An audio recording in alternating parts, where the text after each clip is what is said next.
इस वीडियो में हम पढ़ेंगे types of supply. Number first, individual supply, a type of supply in which a single firm a seller is willingly sell a commodity. इसका मतलब ये है कि कोई सिंगल फर्म या सेलर अगर किसी भी कमोडिटी को विलिंगली मार्केट में सप्लाई करते हो तो उसको हम इंडिविजुअल सप्लाई कहेंगे।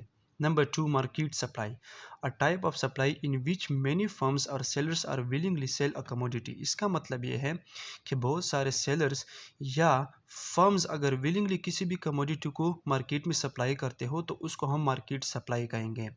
Number three, composite supply, a type of supply in which a commodity can serve two or more purposes, for example supply of crude oil।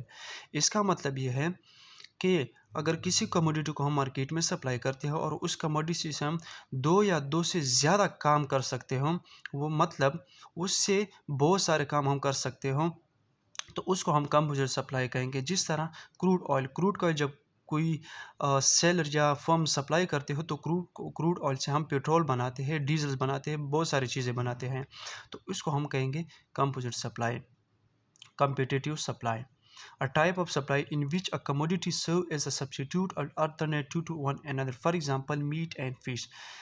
इसका मतलब ये है कि किसी भी कमोडिटी को अगर हम सप्लाई करेंगे मार्केट में तो वो कमोडिटी जो होगी या तो वो सब्सिट्यूट होगा या अल्टरनेटिव होगा किसी भी अनदर कमोडिटी के। For example meat and fish, अगर फिश नहीं है तो मार्केट में सेलर्स क्या करते हैं, मीट को एज अल्टरनेटिव यूज़ करते हैं। तो कोई भी बायर्स आते हैं तो अगर उनको फ़िश नहीं मिलता तो वो गोश्त ले लेते हैं, अगर गोश्त नहीं तो उसको अल्टरनेटिव फ़िश ले लेते हैं, तो इसको हम कहेंगे कम्पिटिटिव सप्लाई। Thank you.